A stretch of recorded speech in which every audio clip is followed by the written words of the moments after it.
Hello everyone, मैं मनीष आनंद अपने YouTube channel में आप सभी का स्वागत करता हूं।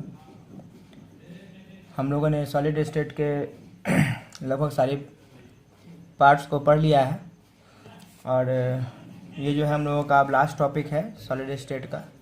इस टॉपिक के बाद जो हम लोग का ये चैप्टर ख़त्म हो जाएगा। ठीक है, तो चलिए फिर स्टार्ट करते हैं हम लोग मैग्नेटिक प्रॉपर्टी ऑफ सॉलिड। ठीक है, तो सबसे पहले सॉलिड का मीनिंग यहाँ क्या है बच्चों? क्रिस्टलाइन सॉलिड से मीनिंग है। ठीक है, और क्रिस्टलाइन सॉलिड में मैग्नेटिक प्रॉपर्टी की बात करते हैं हम लोग। तो जैसा कि हम लोग जानते हैं कि इलेक्ट्रॉन के ऑर्बिटल मोशन है ना, या उसका जो स्पिनिंग मोशन होता है उसके कारण किसी भी सॉलिड में एक परमानेंट मैग्नेटिक मोमेंट पाया जाता है, जिस कारण से वह सब्सटेंस एक टीनी मैग्नेट की तरह काम करता है। तो इस नेचर को हम लोग क्या कहते हैं? Magnetic property. और चूंकि उसमें मैग्नेटिक मोमेंट होता है तो मैग्नेटिक मोमेंट को कैलकुलेट भी किया जाता है। ठीक है, जिसको हम लोगों ने 11th के चैप्टर केमिकल बॉन्डिंग्स में ऑलरेडी, जहाँ पे हम लोगों ने डायमैग्नेटिक प्रॉपर्टी और पैरामैग्नेटिक प्रॉपर्टी ऑफ सब्सटेंस हम लोगों ने वहाँ पर पढ़ा था। लेकिन फिर भी यहाँ भी हम लोग उन सारी बातों की चर्चा करेंगे। ठीक है, तो सबसे पहले हम लोग ये समझेंगे कि जो मैग्नेटिक मोमेंट के कारण मैग्नेटिक प्रॉपर्टी जो सॉलिड होता है, जिसमें ऑर्बिटल के मोशन या स्पिनिंग प्रॉपर्टी के कारण जो उसमें मैग्नेटिक मोमेंट होता है, उस मैग्नेटिक मोमेंट को हम लोग म्यू से डिनोट करते हैं। और इसका जो है यूनिट जो होता है बच्चों, इसका यूनिट वो होता है बोर मैग्नेटॉन। क्या होता है बच्चों? Bore magneton.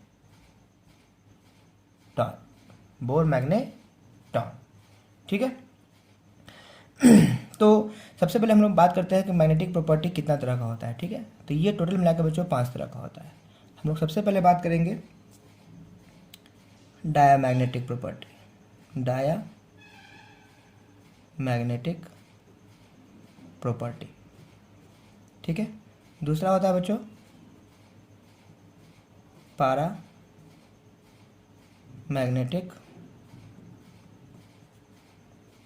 प्रॉपर्टी। ठीक है, तीसरा होता है फेरो मैग्नेटिक प्रॉपर्टी। फोर्थ नंबर होता है बच्चों एंटी फेरो मैग्नेटिक प्रॉपर्टी। और फिफ्थ और लास्ट होता है हमारा फेरी मैग्नेटिक प्रॉपर्टी।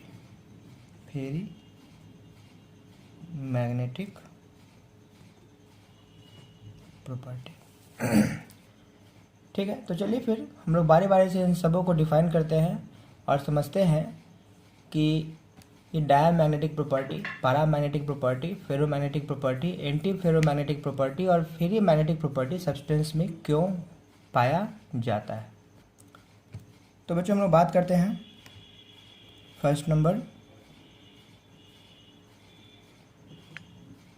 Diamagnetic property. जैसे कि मैंने बताया कि पहला 2 प्रॉपर्टी को हम लोगों ने 11th क्लासेस में ऑलरेडी हम लोगों ने स्टडी कर रखा है। फिर मैं यहाँ पे आप लोगों को बताता हूँ कि डायमैग्नेटिक प्रॉपर्टी क्या होता है। जैसे कि हम लोग जानते हैं कि किसी भी एटम के अंदर ऑर्बिटल में इलेक्ट्रॉन्स होते हैं। ठीक है, किसी भी एटम के अंदर ऑर्बिटल में कहाँ क्या होता है बच्चों? इलेक्ट्रॉन होते हैं। और जैसे कि हम लोग जानते हैं कि किसी भी एक ऑर्बिटल में मैक्सिमम 2 इलेक्ट्रॉन्स हो सकते हैं विथ अपोजिट स्पिन। ठीक है, तो कहते हैं कि वैसा कोई भी सब्सटेंस, वैसा कोई भी एटम हो, वैसा कोई भी क्रिस्टलाइन सॉलिड हो जिसके किसी भी ऑर्बिटल में एक भी अनपेयर्ड इलेक्ट्रॉन नहीं हो। एक भी अनपेयर्ड इलेक्ट्रॉन नहीं हो। अब अनपेयर्ड इलेक्ट्रॉन का मीनिंग क्या है? तो जैसे कि हम जानते हैं बच्चों कि एक ऑर्बिटल में 2 इलेक्ट्रॉन है, इसका मतलब वो क्या है? पेयर्ड है। पेयर्ड का मतलब क्या होता है? जोड़ा। ठीक है, अगर हम लोग बात कर रहे हैं अनपेयर्ड का, मीनिंग क्या है? कि वो जोड़ा नहीं होगा। मीनिंग क्या है? कि उसमें सिंगल इलेक्ट्रॉन पाए जाएंगे। ठीक है, तो हम लोग कहते हैं कि कोई भी ऑर्बिटल हो किसी एटम का, है ना, किसी सब्सटेंस में ऐसा कोई ऑर्बिटल हो ही नहीं जिसमें एक भी इलेक्ट्रॉन अनपेयर्ड हो, एक भी इलेक्ट्रॉन क्या हो, अनपेयर्ड हो, है ना, that is the substance which having there is no unpaired electron is called diamagnetic property of the substance. ठीक है, तो हम लोग यहाँ पर इसको डिफाइन करेंगे सबसे पहले कि the substance which having there is no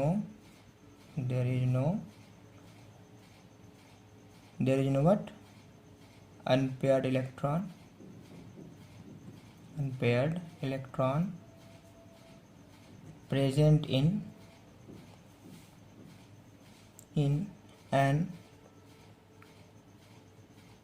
orbital of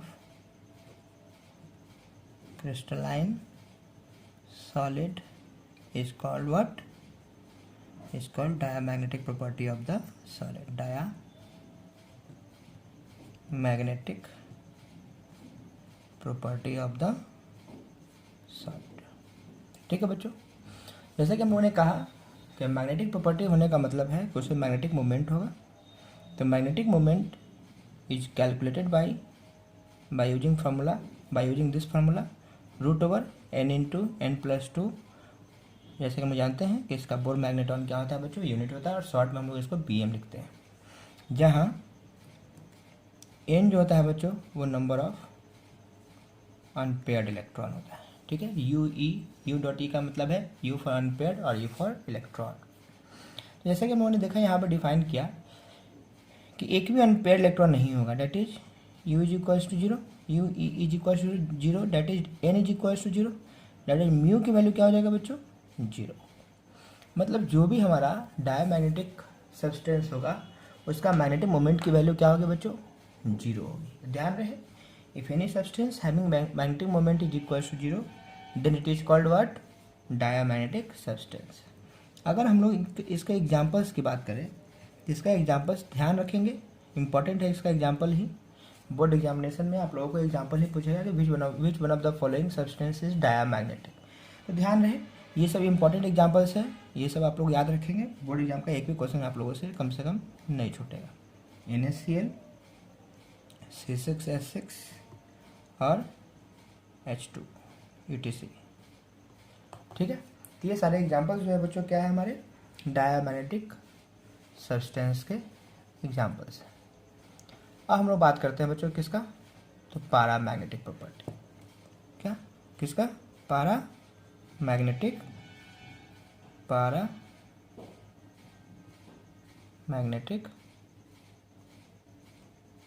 property. ठीक है, अब ये पैरामैग्नेटिक प्रॉपर्टी क्या है, तो हम लोग कहते हैं क्या कि कभी भी किसी सब्सटेंस में, किसी भी सब्सटेंस के ऑर्बिटल में एटलीस्ट 1 अनपेयर्ड इलेक्ट्रॉन होगा। एटलीस्ट क्या होगा बच्चों, 1 अनपेयर्ड इलेक्ट्रॉन। डेट मीन्स जो ऑर्बिटल्स होंगे कम से कम एक ऑर्बिटल में, कम से कम कोई भी एक ऑर्बिटल में सिंगल इलेक्ट्रॉन स्पेसिस हो। क्या हो, सिंगल इलेक्ट्रॉन हो। तो हम लोग क्या कहेंगे कि यहाँ पर तो क्या है, इलेक्ट्रॉन अनपेयर्ड है।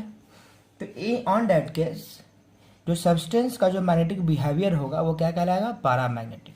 ठीक है बच्चों, क्या कहलाएगा, पैरामैग्नेटिक। इसका मतलब ये क्लियर है कि कभी भी पैरामैग्नेटिक सब्सटेंसेस का म्यू का वैल्यू जो होगा वो 0 के बराबर नहीं होगा। ठीक है, तो चलिए इसको हम लोग डिफाइन भी कर लेते हैं। कैसे करेंगे डिफाइन बच्चों, the substance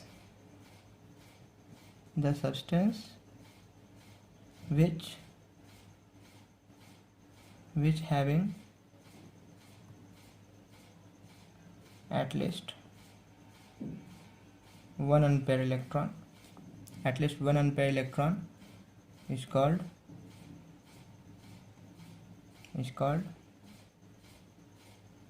paramagnetic, is called what, paramagnetic property of substance, या क्या बच्चों, क्रिस्टलाइन सॉलिड। ठीक है, जैसा कि हम लोगों ने बात किया कि इसका म्यू का वैल्यू जो होगा वो कभी भी 0 के बराबर नहीं होगा। ठीक है, ध्यान रहे ये सारी चीज़। इसका मेनली ये बच्चों आप लोगों को याद क्या रखना है, एग्जाम्पल याद रखना है। ठीक है, तो इसका एग्जाम्पल में क्या क्या हो जाएगा, जैसे O2, ठीक है, CO2 पॉजिटिव, ठीक है, फिर Fe3 पॉजिटिव, फिर Cr3 पॉजिटिव, फिर हमारा है Ti2O, और फिर बच्चों TiO। ये सारे एग्जांपल्स जो हैं क्या है हमारे पैरामैग्नेटिक सब्सटेंसेस के एग्जांपल है, ठीक है।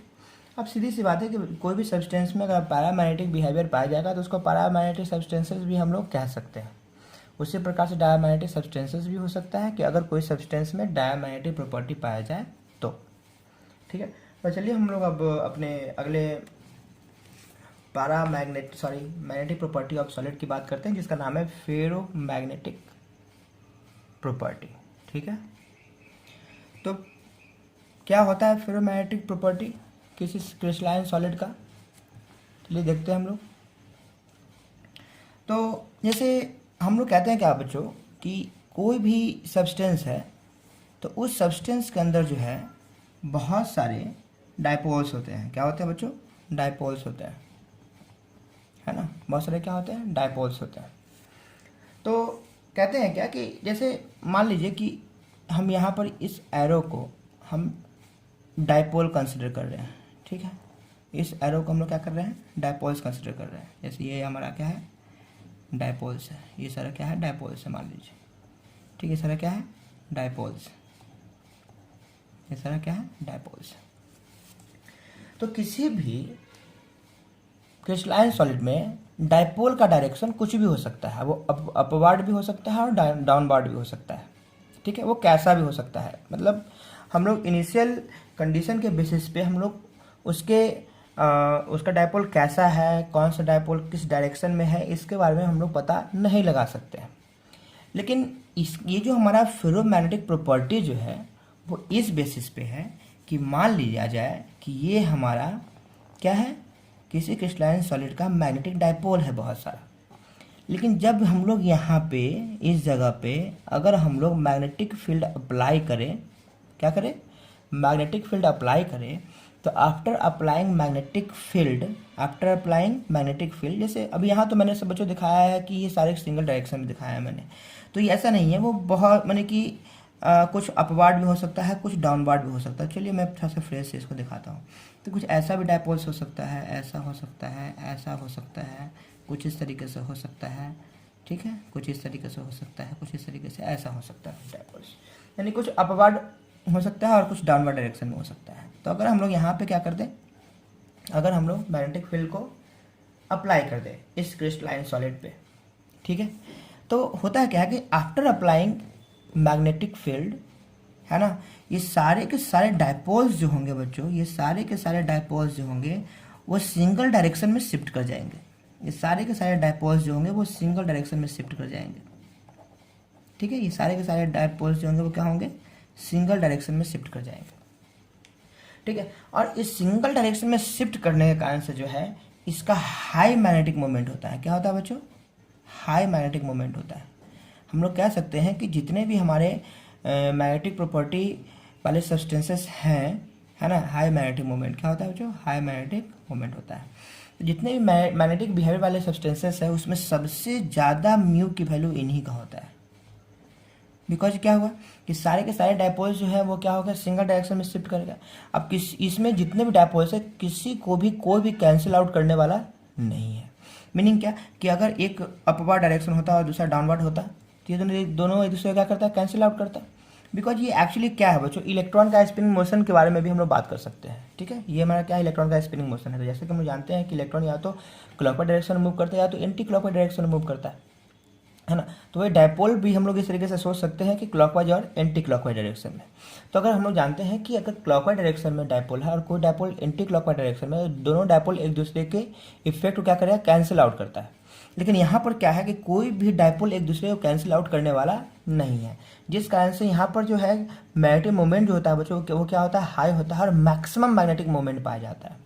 तो कहते हैं क्या कि जब शुरुआत जो भी इनिशियल कंडीशन में जो भी सब्सटेंसेस होते हैं तो और जो भी उसमें मैग्नेटिक मोमेंट है इनिशियल कंडीशन में, ठीक है।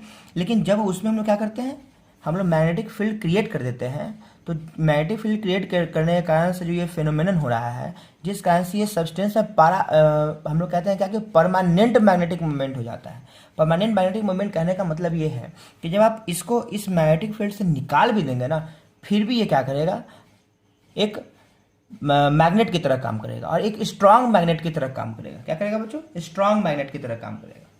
माने कि ये इसका मैग्नेटिक बिहेवियर जो होगा वो लूज नहीं करेगा। मतलब एक कहते हैं क्या कि सिंपली मैग्नेटिक बिहेवियर कैसा होता है आप लोगों को समझ में बिल्कुल आ रहा है, ठीक है ना। तो इसी ये स्ट्रांग मैग्नेट की तरह काम करेगा, मतलब ये किसी चीज़ को, किसी भी जो मैग्नेटिक बिहेवियर वाले सब्सटेंसेस है, लोहा, ये सबको बहुत स्ट्रांगली अपनी तरफ क्या करेगा, अट्रैक्ट करेगा, ठीक है। इसलिए हम लोग क्या कहते हैं, इसका मैग्नेटिक मोमेंट क्या होता है बच्चों, हाई होता है। क्या होगा बच्चों, इसका मैग्नेटिक मोमेंट हाई, यानी कि सबसे ज़्यादा होता है, ठीक है। तो हम लोग इसको डिफाइन कर सकते हैं, ठीक है। सबसे पहले इसको डिफाइन कर लेते हैं हम लोग कि in this type of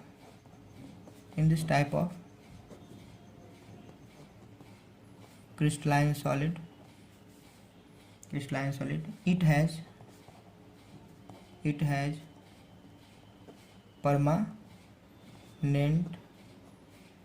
permanent magnetic moment, ठीक है बच्चों, परमानेंट मैग्नेटिक मोमेंट, ठीक है। when magnetic field is applied, when magnetic field is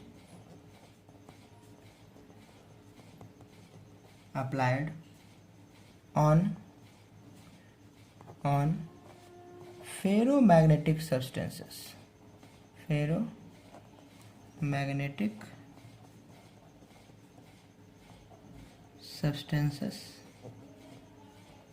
ठीक है, ferromagnetic substances, then dipoles are aligned, then dipoles are aligned in a single direction,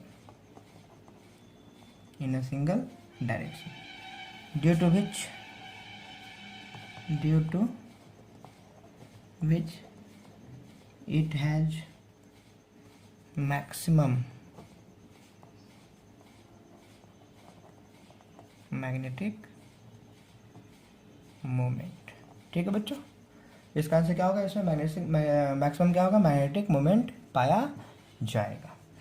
example क्या हो जाएगा इसका, एग्जाम्पल जाएगा बच्चों FeCO, निकल और CrO2। ये बहुत ही इंपॉर्टेंट एग्जाम्पल्स है। इस एग्जाम्पल्स को मेनली आप लोग याद रखेंगे, डिफिनीशन के साथ साथ इसका एग्जाम्पल भी आप लोग को याद होना चाहिए, ठीक है। अब देखिए, इसके साथ हम एक टर्म को डिफाइन करते हैं जिसका नाम है क्यूरी टेम्परेचर, ठीक है। अब कहते हैं क्या कि जो फेरोमैग्नेटिक प्रॉपर्टी जो है बच्चों, ये कुछ सर्टेन टेम्परेचर पे ही है, ठीक है। और कहते हैं क्या कि जो भी पर्टिकुलर टेम्परेचर है, उस पर्टिकुलर टेम्परेचर से एबव अगर टेम्परेचर अगर हम लोग इस सब्सटेंस को देते हैं तो ये अपना फेरोमैग्नेटिक बिहेवियर लूज कर देता है, ठीक है। तो हम लोग इसको डिफाइन कर सकते हैं कि द टेम्परेचर, या ऐसा भी बोल सकते हैं the particular temperature above that ferromagnetic substances loses their behaviour, ठीक है। वैसा कोई पर्टिकुलर टेम्परेचर जिसके ऊपर कोई फेरोमैग्नेटिक सब्सटेंस अपना फेरोमैग्नेटिक बिहेवियर लूज कर दे, उस टेम्परेचर को क्या कहते हैं बच्चों हम लोग, क्यूरी टेम्परेचर। चलिए फिर इसको भी डिफाइन कर लेते हैं, 2 मार्क्स के लिए ये भी क्या है हमारा इंपॉर्टेंट क्वेश्चन है, ठीक है। तो क्या कहेंगे, the particular temperature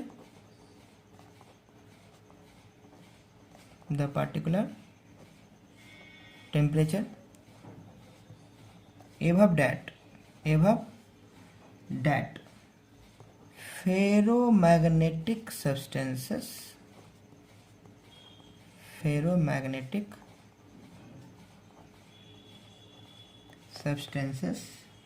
loses their behavior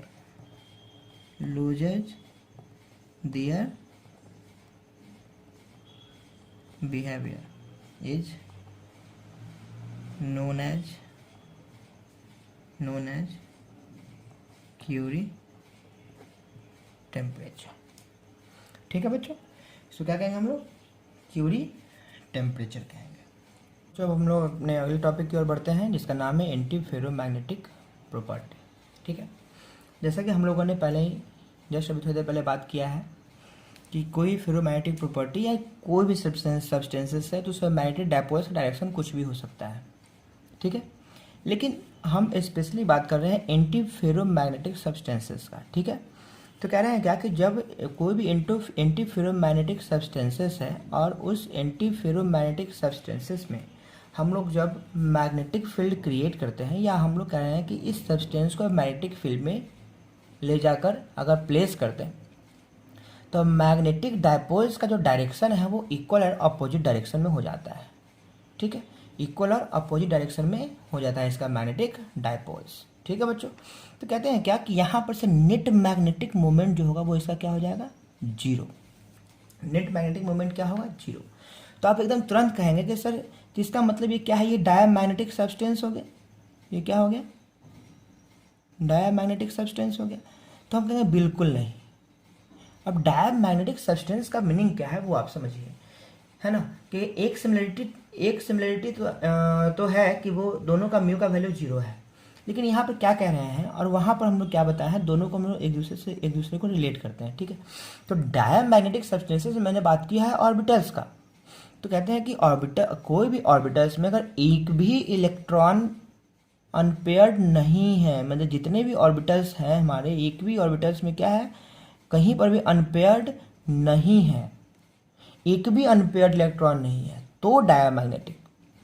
तो क्या इसमें अनपेयर्ड होगा? तो हम कहेंगे बिल्कुल।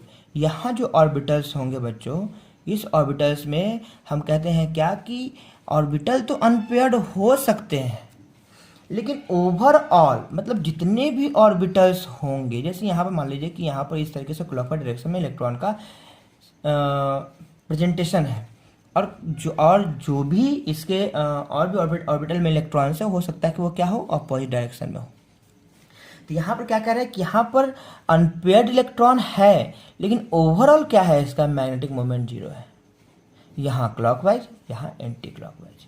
तो कहते हैं क्या कि ये एक ऐसा सब्सटेंस है जहाँ अनपेयर्ड इलेक्ट्रॉन होते हुए भी, है ना, यहाँ जहाँ अनपेयर्ड इलेक्ट्रॉन होते हुए भी जिसका नेट मैग्नेटिक मोमेंट क्या हो जाए बच्चों? जीरो हो जाए। ठीक है, जहाँ एन का एक सर्टेन वैल्यू होगा लेकिन म्यू की वैल्यू क्या होगी? जीरो। मतलब ओवरऑल मैग्नेटिक मोमेंट क्या होगा?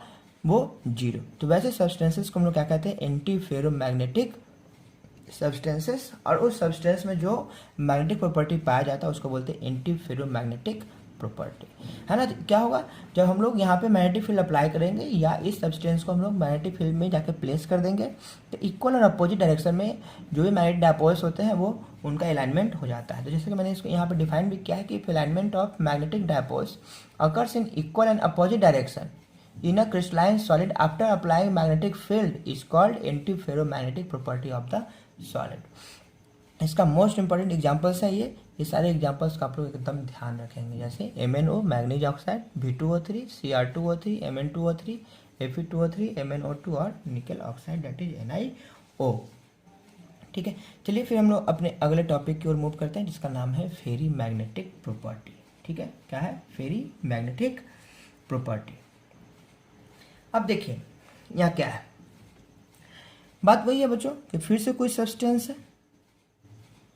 है ना, उनका अलाइनमेंट अभी कहीं पर भी उसके डायपोल्स का अलाइनमेंट किसी डायरेक्शन में हो सकता है, किसी डायरेक्शन में हो सकता है उनका डायपोल्स मैग्नेटिक डायपोल्स का अलाइनमेंट। लेकिन जब यहाँ हम लोग क्या किए? मैग्नेटिक फील्ड अप्लाई किए या इस सब्सटेंस को मैग्नेटिक फील्ड में जाकर प्लेस कर दिए। ठीक है, तो क्या हुआ एक्चुअली वो देखिए। अब कह रहे हैं क्या कि ये यहाँ जो एक फिनोमेनन हुआ वो ये हुआ बच्चों कि लगभग सारे डायपोल्स एक दूसरे को कैंसिल आउट कर दिए। लगभग मैं ये बोल रहा हूँ कि लगभग मतलब सारे डायपोल्स एक दूसरे को कंप्लीटली कैंसिल आउट नहीं करेंगे। ठीक है, कंप्लीटली कैंसिल आउट नहीं करेंगे। ठीक है, जैसे अभी यहाँ पर हम लोग क्या देख रहे हैं कि यहाँ पर देखिए अभी किसी तरीके से है और यहाँ क्या हुआ कि एक अपवर्ड एक डाउनवर्ड। अब देखिए दोनों अपवर्ड है लेकिन यहाँ एक जो अपवार्ड है उसको यहाँ जो एक डाउनवार्ड है वो क्या कर देगा, कैंसिल आउट कर देगा। यहाँ जो एक अपवार्ड है, यहाँ जो डाउनवार्ड है उसको कैंसिल आउट कर देगा। लेकिन देखिए यहाँ एक सिंगल डायपोल जो है वो अपवार्ड डायरेक्शन में है, ठीक है, एक सिंगल इलेक्ट्रॉन जो है वो क्या है, अपवार्ड डायरेक्शन में है। तो कहते हैं कि ओवरऑल इसका मैग्नेटिक मोमेंट जो होगा वो बच्चों 0 के बराबर नहीं होगा।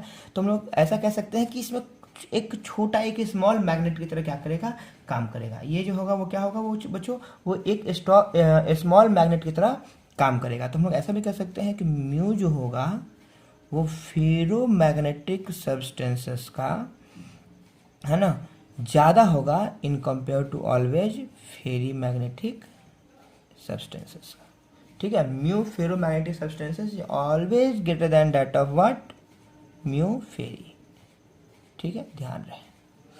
तो इसका मोस्ट इंपॉर्टेंट एग्जांपल्स क्या हो जाएगा बच्चों, इसका एग्जांपल्स जो होगा वो क्या हो जाएगा, सारे मैग्नेटाइट्स दैट इज Fe3O4, है ना, और सारे metal ferrites that is MFE2O4। इस M के जगह पर आपका जिंक हो सकता है, मैग्नीशियम हो सकता है, कॉपर हो सकता है ना, ये सारे मेटल्स हो सकते हैं, ध्यान रहे। फिर इस तरीके का एग्जांपल्स वगैरह इन जनरल बोर्ड्स में पूछा जाता है, तो इस एग्जांपल्स को आप आसानी से कर पाएंगे। तो बच्चों इस तरीके से हम लोगों का मैग्नेटिक प्रॉपर्टी ऑफ सॉलिड तो कंप्लीट हो गया, लेकिन एक छोटा सा टर्म हम लोग, एक छोटा सा एक इन्फॉर्मेशन और भी हम लोग जानने का प्रयास कर रहे हैं, ठीक है। इसके बाद फाइनली ये चैप्टर हम लोगों का कंप्लीटली खत्म हो जाएगा। कहते हैं क्या कि जितने भी फेरी मैग्नेटिक सब्सटेंसेस हैं हमारे, जितने भी क्या हैं, फेरी मैग्नेटिक सब्सटेंसेस हैं, ठीक है, जब इसको आप हीट करेंगे, क्या करेंगे बच्चों, जब इसको आप हीट करेंगे तो हीट करने के बाद जो है ना ये पैरामैग्नेटिक बिहेवियर शो करना शुरू करेगा, पैरामैग्नेटिज्म प्रॉपर्टीज में चला आता है, ठीक है। क्या आ जाता है, पैरामैग्नेटिज्म प्रॉपर्टी चला आता है। मतलब ये कि आप इसको सबसे पहले की बात की क्या कर रहे हैं, हीट कर रहे हैं, तो अब फेरी मैग्नेटिक सब्सटेंसेस क्या बन गई है, पैरामैग्नेटिक सब्सटेंसेस। मीनिंग क्या है कि वहाँ जो ओवरऑल अलग अलग ऑर्बिटल्स में जो डायपोल्स लगभग एक दूसरे को कैंसिल आउट कर रहे थे, वो अब ये वो नहीं होना है, बल्कि जैसे इसको हीट करेंगे ना तो ये जितने भी अलग अलग ऑर्बिटल्स में जो इलेक्ट्रॉन्स है सबसे पहले उनका फिलअप जो है वो होना शुरू हो जाएगा, कहाँ, अंदर ऑर्बिटल्स में। और इस तरीके से फिनोमिनन के बाद जो है एटलीस्ट वन अनपेयर्ड इलेक्ट्रॉन जो है वो क्या हो जाएगा, बचा रह जाएगा किसी ऑर्बिटल में, जिस कारण से वो हम लोग कह सकते हैं कि पैरामैग्नेटिज्म प्रॉपर्टी शो करेगा। ध्यान रहे कि फेरी मैग्नेटिक सब्सटेंसेस को अगर हम लोग क्या करते हैं, हीट करते हैं, तो वो क्या हो जाएगा, पैरामैग्नेटिक बिहेवियर शो करना शुरू कर देगा। लेकिन ठीक इसके बियॉन्ड, इसके ठीक उल्टा, अगर इसको आप कूल कर देंगे, किसको, पैरामैग्नेटिक सब्सटेंसेस को, जिसको एक्चुअली आप फेरी मैग्नेटिक सब्सटेंसेस से कन्वर्ट किए हैं, कहाँ, पैरामैग्नेटिज्म सब्सटेंसेस में। अगर उस पैरामैग्नेटिज्म सब्सटेंसेस को अगर आप क्या करते हैं, कूल कर देते हैं, मतलब ठंडा कर देते हैं, तो फिर वो अपने इनिशियल पोजीशन पे आ जाएगा, फिर अपने इनिशियल स्टेट में आ जाएगा, है ना, यानी कि वो फेरी मैग्नेटिक सब्सटेंसेस में वो क्या हो जाएगा बच्चों, कन्वर्ट हो जाएगा। जैसे फॉर एग्जाम्पल अगर हम लोग बात करें तो कहते हैं क्या कि जो हमारा क्या होता है, Fe3O4 होता है ना, इसमें हम लोग जैसा कि अभी जस्ट पढ़े कि इसमें फेरी मैग्नेटिक प्रॉपर्टी पाया जाता है, फेरी मैग्नेटिक प्रॉपर्टी पाया जाता है, ठीक है। तो क्या कहें, जब इसको हम लोग 850 केल्विन टेम्परेचर पे हीट करते हैं, कितना, 850 केल्विन टेम्परेचर पे क्या करते हैं, इसको हीट करते हैं, तो ये जो हमारा सब्सटेंस है ये फाइनली फिर पैरामैग्नेटिज्म में शो करना शुरू कर देता है ना, पैरामैग्नेटिज्म में शो करना शुरू कर देता है। और फिर से जैसे ही इसको हम लोग क्या करेंगे, इसको कूल करेंगे, मतलब लगभग जो इसका रूम टेम्परेचर होता है, फिर से हम लोग उसको उसी के रूम टेम्परेचर पर ले आएंगे, तो फिर जो है वो उसमें फेरी मैग्नेटिक प्रॉपर्टी जो है वो शो करना शुरू कर देगा। तो बच्चों इस तरीके से हम लोग का ये जो है मैग्नेटिक प्रॉपर्टी ऑफ सॉलिड था, और इस तरीके से हम लोग का ये चैप्टर जो है वो फाइनली क्या हो चुका है, अब एंड हो चुका है, ठीक है। तो इसके बाद हम लोगों के पास 2 चैप्टर पढ़ने का ऑप्शन है, एक इलेक्ट्रोकेमिस्ट्री है ना। और दूसरा हम लोग पढ़ सकते हैं सरफेस केमिस्ट्री। सरफेस केमिस्ट्री तो जो भी चैप्टर आप लोगों को पढ़ना हो, ज़्यादा अच्छा रहेगा कि पहले हम लोग सरफेस केमिस्ट्री को पढ़ लें, है ना। इलेक्ट्रोकेमिस्ट्री ज़्यादा कॉन्सेप्चुअल है, तो मैं चाहता हूँ कि इससे मैं आप लोग को ऑफलाइन क्लासेस में पढ़ाऊँ, लेकिन फिर भी अगर ज़्यादा दिन अगर एक्सटेंड करता है ये लॉकडाउन, तो फिर मैं इलेक्ट्रोकेमिस्ट्री को भी आप लोगों को ऑनलाइन माध्यम से पढ़ाऊँगा। तो फिर इसके बाद हम लोग इलेक्ट्रोकेमिस्ट्री नहीं, पहले हम लोग क्या कर लेंगे बच्चों, सरफेस केमिस्ट्री को ही कर लेंगे। तो इसको अच्छे से आप लोग इस पूरे चैप्टर्स को पढ़ लेंगे। इस पर बेस्ड जितने भी ऑब्जेक्टिव क्वेश्चंस को मैंने ऑलरेडी दे रखा है आप लोग को, उसको कर लेंगे। जो भी परेशानी होगी, है ना, उस जो टेलीग्राम अकाउंट है जिसमें आप लोग ऑलरेडी ग्रुप्ड हैं, ग्रुप में आप लोग जुड़े हुए हैं, वहाँ जो भी प्रॉब्लम्स होगी उसको आप लोग सॉर्ट आउट कर लेंगे पूछ के। तो आज के लिए इतना ही। Thank you.